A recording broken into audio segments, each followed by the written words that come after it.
مشاهدينا الكرام، السلام عليكم ورحمة الله تعالى وبركاته.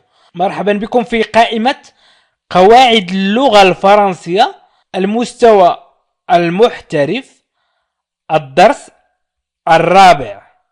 إذن في هذا الدرس سنتكلم عن la forme active أي la phrase à la forme active أي الجملة على الشكل المبني للمعلوم، أو la phrase à la forme passive الجملة على الشكل المبني للمجهول. وقد سبق لي أن شرحت la phrase à la voix active et la phrase à la voix passive في دروس المستوى المبتدئ. حاولوا أن تشاهدوا دروس المستوى المبتدئ ودروس المستوى المتوسط. اضغطوا على لا لونغ فرونسيز واضغطوا على بلاي ليست أو قوائم التشغيل وستجدون جميع البرامج. انزلوا الأسفل وستجدون برنامج تعلم اللغة الفرنسية للمبتدئين، وبرنامج تعلم اللغة الفرنسية للمستوى المتوسط، وبرنامج تعلم اللغة الفرنسية للمستوى المحترف. وأيضا في الأسفل ستجدون برنامج تعلم اللغة الإنجليزية للمستوى المبتدئ، أي الدروس من الصفر. حاولوا أن تتابعوا أيضا هذا البرنامج. إذن في الدرس الأول تكلمنا عن لافخاز ديكلاراتيف، لافخاز interrogative، la phrase exclamative، la phrase impérative، وتكلمنا أيضا عن la forme affirmative ولا forme négative. في الدروس الأولى يمكنكم أن تشاهدوا هذه الدروس في قواعد تعلم اللغة الفرنسية للمستوى المحترف. وأيضا تكلمنا عن la forme emphatique، la forme négative. الآن سنتكلم عن la forme active ولا forme passive.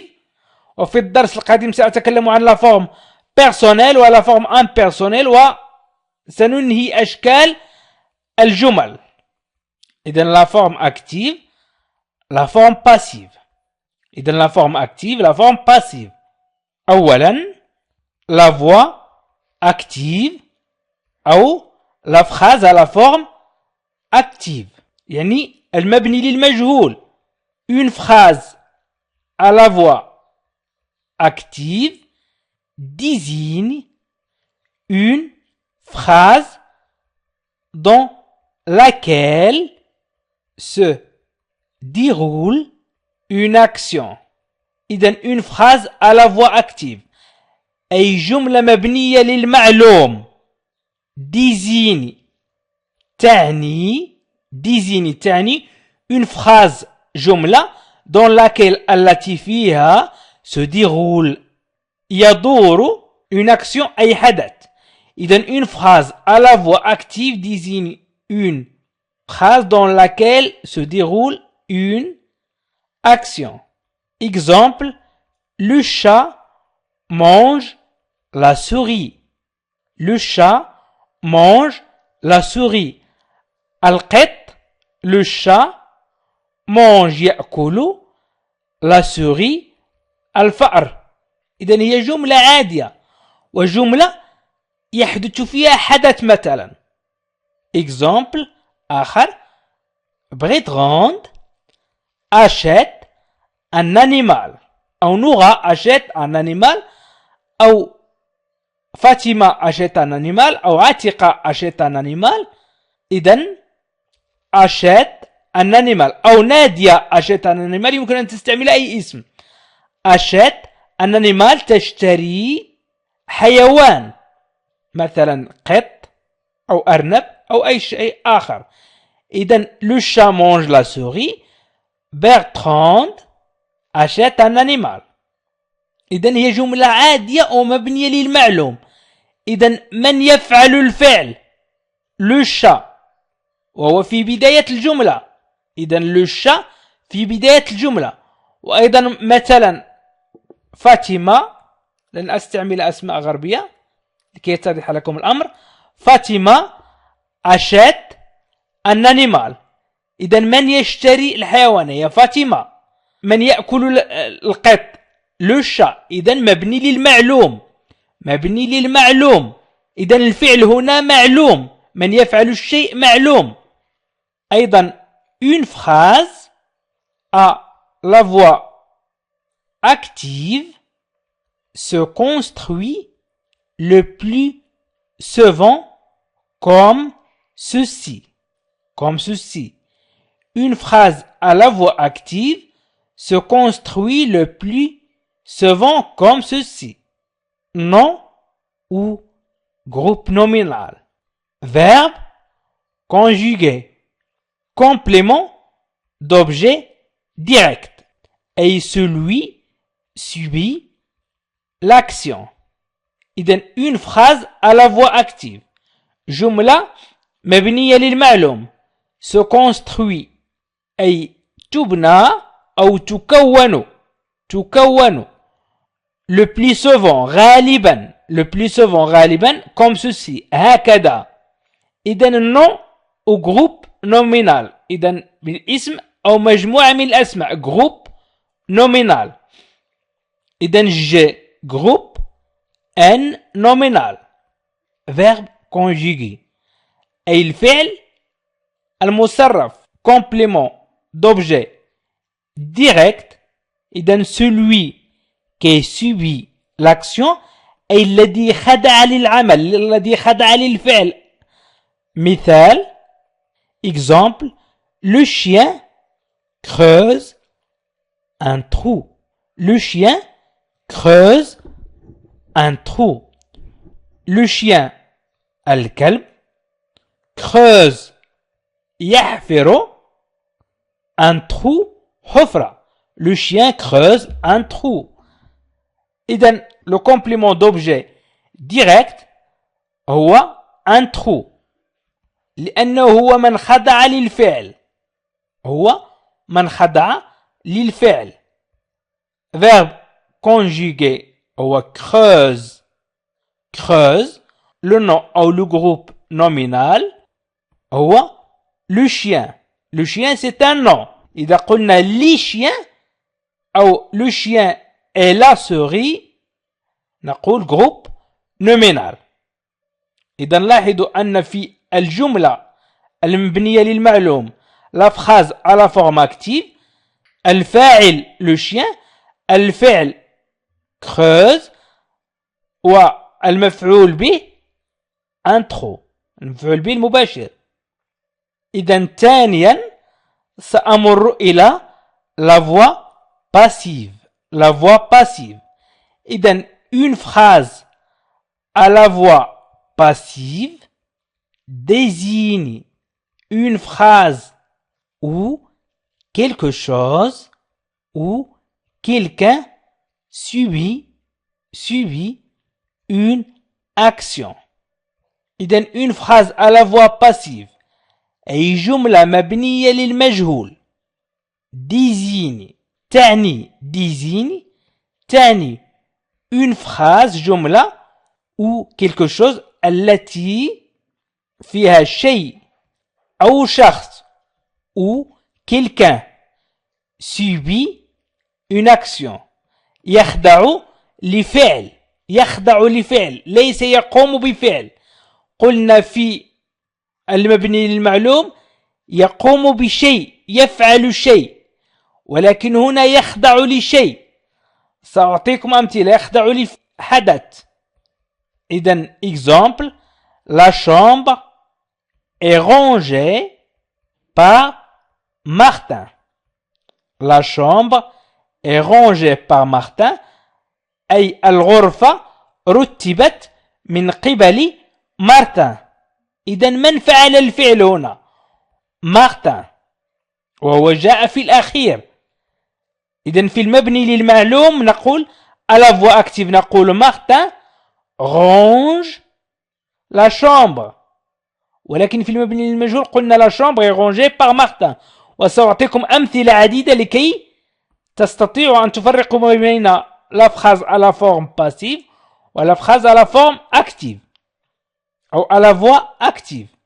إذن يمكن أيضا أن نقول une phrase à la voix passive se construit le plus souvent comme ceci. Une phrase à la voix passive se construit le plus souvent comme ceci. Nom ou groupe nominal. Celui qui subit l'action. إذن une phrase à la voix passive أي جملة مبنية للمجهول se construit أي تكون le plus souvent غالبا comme ceci على هذا الشكل nom أو groupe nominal أي الاسم أو مجموعة الأسماء celui qui subit l'action أي الخاضع للحدث أو الفعل. إذا الذي يخضع للحدث ليس كالمبني للمعلوم. à la voix active قلنا celui qui subit l'action يكون في الأخير. c'est un nom au groupe de noms ولكن يكون في الأخير. إذا nom au groupe de noms celui qui subit l'action و verbe conjugué. إذا exemple à l'infinitif être mangé دائما نستعمله être plus par complément d'agent نضيف par au complément d'agent celui qui fait l'action ذلك الذي يقوم بالحدث. في la voix active celui qui fait l'action يكون في الأول الذي يقوم بالحدث يكون في الأول وفي la voix passive الذي يقوم بالحدث يكون في الأخير. لاحظوا معي هذا المثال exemple le sirop est prescrit par le médecin. إذن هنا le sirop أي ذلك الدواء على شكل سائل ماذا نسميه باللغة العربية؟ أرجوكم اكتبوا اسمه باللغة العربية وجزاكم الله خيرا. le sirop إذن محلول على شكل سائل وهو دواء إذن le sirop يوضع في قنينات صغيرة est prescrit وصف par le médecin. يمكن أن نقول le médecin prescrit le sirop. إذن نص الطبيب عن الدواء أو الشراب نقول le sirop. يمكن أن نقول الشراب على شكل دواء. الشراب وصف أو نص عليه الطبيب يعني كتبه الطبيب للمريض وصفه الطبيب للمريض قال له هذا هو الدواء وكتبه له. le sirop est prescrit par le médecin. هنا مبنية للمجهول هذه الجملة مبنية للمجهول. إذن لاحظوا أنه nom au groupe nominal celui qui subit l'action. le sirop هو le groupe nominal الذي حدث عليه الحدث الذي خضع للحدث est prescrit أي verbe conjugué ودائما نضيف l'auxiliaire être par le médecin قلنا par plus complément d'agent. le médecin c'est un complément d'agent celui qui fait l'action أي ذلك الشخص أو ذلك الاسم أو مجموعة أسماء التي قامت بالفعل أو الذي قام بالفعل. في la voix passive نعكس الذي قام بالفعل مع الذي خضع للفعل. إذن لكي تستطيعوا أن تفرقوا بين la voix passive و la voix active يمكن أن نغير الجملة من la voix active إلى la voix passive وأيضا العكس. إذن ثالثا passer de la voix active à la voix passive. كيف نمر من المبني للمعلوم إلى المبني للمجهول؟ passer de la voix active نمر من المبني للمعلوم إلى la voix passive المبني للمجهول. إذن pour passer de la voix active à la voix passive il faut tout simplement inverser la phrase. Pour passer de la voix active à la voix passive للمرور من المبني للمعلوم إلى المبني للمجهول il faut ينبغي tout simplement بكل بساطة inverser أن نقلب la phrase أن نقلب la phrase الجملة inverser هي قلب. إذن le chat mange la souris. le chat mange la souris. إذن سنحاول أن نبدأ بلا souris. La souris est mangée par le chat. La souris est mangée par le chat. إذن le chat mange la souris. La voix active. إذن جملة هنا مبنية للمعلوم. La souris est mangée par le chat أي الفأر أكل من طرف القط. هنا الجملة مبنية للمجهول. يمكن أيضا أن نقول كريم achète un animal. كريم اشترى حيوان. إذا أردنا أن نقلبها إذن هنا مبنية للمعلوم الجملة à la voix active. سنحاول أن نقدم الجملة على شكل la voix passive أي على شكل مبني للمجهول. نقول un animal est acheté par كريم. الحيوان اشتري من طرف كريم. إذن المبني للمعلوم هي جملة عادية كريم achète un animal. بالنسبة للمبني للمجهول فإننا نقلب الجملة. إذن un animal حولناه إلى هنا complément d'objet direct أصبح un nom هنا. والفعل achète قمنا بتصريفه باستعمال l'auxiliaire être au passé composé. وكريم le nom أصبح complément d'agent. إذن الذي قام بالعمل celui qui fait l'action. قمنا بتغييره من الأول في الجملة à la voix active إلى الأخير في الجملة à la voix passive. والذي يخضع للحدث حولناه من الأخير un animal من complément d'objet direct إلى un nom إلى اسم من مفعول به المباشر إلى اسم. إذن سأحاول أن أقدم لكم أمثلة أخرى. نقول le chien creuse un trou.